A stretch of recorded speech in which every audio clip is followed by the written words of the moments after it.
안녕하세요, 리틀 약사입니다. 오늘부터 질병에 따른 영양소를 소개할 겁니다. 그 첫 번째 시간으로 피부염에 대해서 준비를 했는데 피부염 종류가 워낙 많아서 치료가 어려운 질병 중에 하나입니다.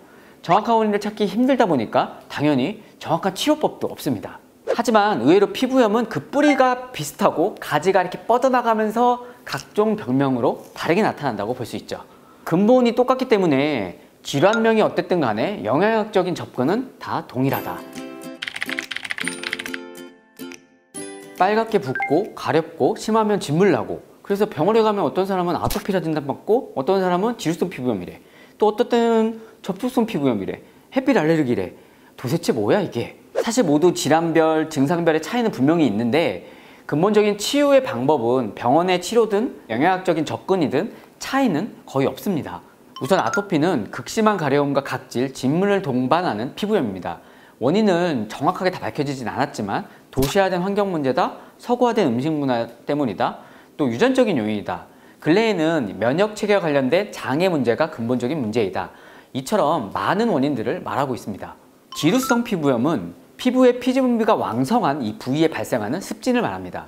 피지가 쉽게 증가되는 두피나 얼굴, 그 중에서 이제 코 주변, 귀에도 더 잘 생기는 질환 중에 하나죠. 접촉성 피부염은 외부 물질과의 접촉에 의해 생기는 말 그대로 접촉성입니다. 접촉 물질 자체가 자극에 의해 생기는 원발성이 있고, 접촉 물질에 대한 알레르기 반응이 있는 사람에게만 생기는 알레르기성이 있습니다. 햇빛 알레르기도 있죠. 태양광선에 노출된 후에 피부 가려움이나 발진 등이 생기는 것을 말합니다. 두드러기가 생기거나 또 화상을 입은 것처럼 올라옵니다. 증상은 다 조금씩 차이는 있지만 대체적으로 홍반을 띠고 가려움과 각질을 동반하고 심하면 진물이 나게 됩니다. 하지만 다양한 피부염은 습진 종류의 하나로 보고 있는 또 비슷한 처방을 한다고 말씀드렸습니다.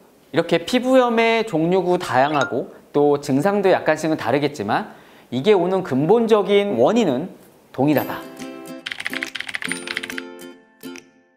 첫 번째, 내가 먹는 것, 그 하루하루를 먹는 게 결국은 내 몸을 구성하기 때문에 분명 식이 패턴에 문제가 쌓여 있을 겁니다. 맨날 라면 먹고 술 먹고 야식 먹고 밀가루에 과자에 음료에, 야, 이러면서 내 면역은 왜 이런 거야? 이렇게 몸 타령, 조상 탓, 이런 분들 있으시죠? 이러시면 아니 됩니다. 두 번째, 식이가 문제가 되면 가장 먼저 위장 건강이 좋지 못하게 됩니다. 이런 분들은 분명히 소화도 안 되고 가스도 차고 더부룩하고 이런 것들이 만성화되어 있을 가능성이 높습니다. 세 번째, 이렇게 장 건강이 좋지 못하게 되면 장내 유해균이 증식되고 체내의 염증 레벨이 증가되면서 해독대사도 잘 안 되고 드디어 면역이 과민 반응하게 되죠. 그리고 적군은 지속적으로 침투하는 겁니다. 마지막으로 그렇게 되면 몸은 스트레스를 받게 되고 부신피로가 올 수 있고 호르몬에 영향을 줘서 결국 수면과 우울과 짜증도 늘어날 수밖에 없습니다. 몸은 어떻게 되겠어요? 더 피곤하고 면역은 더 흐트러지고 악순환이 되는 겁니다. 아토피든 지루성 피부염이든 이런 것들이 생기면 어느 방향으로 갈지 고민하게 됩니다. 양방일지 한방일지. 병원에 가면 대부분 스테로이드와 항히스타민제를 쓰게 되고 한의원에 가면 피부에 좋은 약재를 넣은 한약과 침으로 치료를 하게 됩니다. 이런 치료와 별도로 좀 더 도와줄 수 있는 방법이 있습니다. 우리 몸에 부족한 그거, 바로 영양소를 채워주는 겁니다. 첫 번째가 바로 유산균입니다. 유산균은 장을 건강하게 하는 대표적인 영양소죠. 우리 몸에서 면역의 70%를 책임지고 있고 또 장에는 나쁜 세균과 좋은 세균이 같이 존재하는 곳입니다. 우리 몸에 좋은 영향을 끼치는 유익균이 많아야 장이 건강해진다는 거. 유익균은 천연항생제를 만들어서 면역을 증가시키고 나쁜 균들을 억제시킵니다. 또 장벽을 보호하여 알레르기 음식이 이 장벽을 통과하지 못하게 또 막아주는 역할. 당연히 그러면 피부염에도 도움이 되겠죠.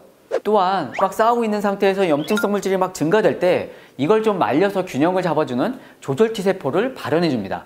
아토피의 과잉 증식된 Th2라는 이 면역 상태를 조절한다고 하죠. 그래서 피부염이 면역계와 관계가 깊다는 이런 시각이 많습니다. 유산균은 제 영상에서도 제가 많이 알려드렸으니까 참고해 보시면 되겠습니다. 피부 건강에 필요한 영양소 두 번째, 효소입니다. 사실 윗물이 맑아야 아랫물이 맑듯이 장 건강이 좋으려면 위와 췌장에서의 소화가 중요합니다. 이러한 기능이 떨어지는 분들, 첫 번째, 밥을 먹어도 나른하고 소화가 잘 되지 않을 수 있다. 두 번째, 좋은 영양제를 먹어도 효과가 없고 아무리 밥을 먹어도 잘 살이 찌지 않는다. 세 번째, 음식을 잘못 먹었을 때 설사를 하고 더부룩하고 가스가 잘 찬다. 네 번째, 먹은 음식에 따라 알레르기 증상이 심하게 나타나기도 한다. 다섯 번째, 마지막으로 구취가 좀 심하게 난다. 이럴 때 소화를 도와주는 효소를 같이 드시면 훨씬 낫습니다. 제가 여기서 말하는 효소는 우리가 담궈서 만들어 먹는 산야초나 매실청 같은 발효 추출물의 효소와는 좀 다른 개념입니다. 성분이 직접적으로 들어간 것을 말하고요. 위와 관련된 펩신이나 베타인 같은 성분들, 또 췌장 요소인 리파아제, 프로티아제, 판크레아틴, 브로멜라닌, 파파인 이런 성분이 직접 들어있는 복합체제들이 있습니다. 그런 것들을 드시면 되겠습니다. 피부 건강에 도움이 되는 영양제 세 번째, 바로 오메가3입니다.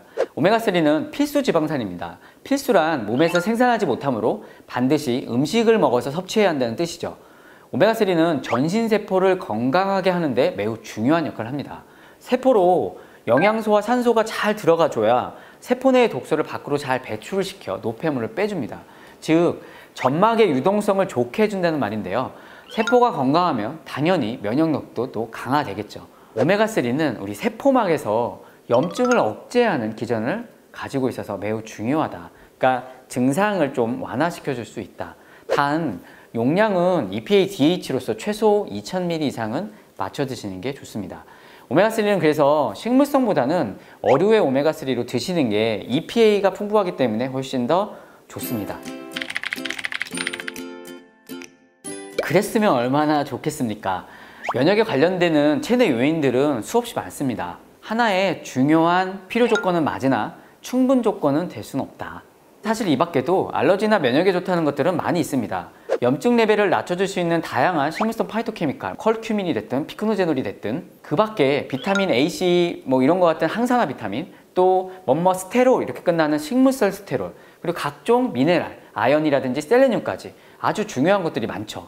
그럼에도 불구하고 제가 앞에 세 가지를 먼저 말씀드린 이유는 어떤 질환이 같든 아토피든 알러지든 면역질환이든 1순위로는 위장 건강을 챙기셔야 된다는 겁니다. 그리고 염증 레벨을 낮춰주는 이 필수 지방산도 꼭 필요하기 때문에 이것을 짚어드리고자 말씀드린 거고, 이 밖에 추가적인 조합은 개개인의 요구량과 호소하는 증상에 따라 종류와 배합 비율을 추가적으로 다르게 조절하시면 되고요. 잘 모르시겠으면 전문가와 상의 후 드셔도 좋을 것 같습니다. 참, 그리고 가장 중요한 거, 영양제는 치료제가 아닙니다. 하나의 몸의 균형을 잡아가는 데 있어서 첨가제의 역할일 뿐입니다. 아무리 좋은 첨가제를 막 넣어줘도 근본적인 연료가 좋지 않으면, 즉 라이프 스타일 자체가 개선이 되지 않으면 아무 소용이 없다는 거 잊지 않으셨으면 좋겠습니다. 내용이 유익하셨으면 좋아요, 구독, 알림 설정 제발 부탁드려요.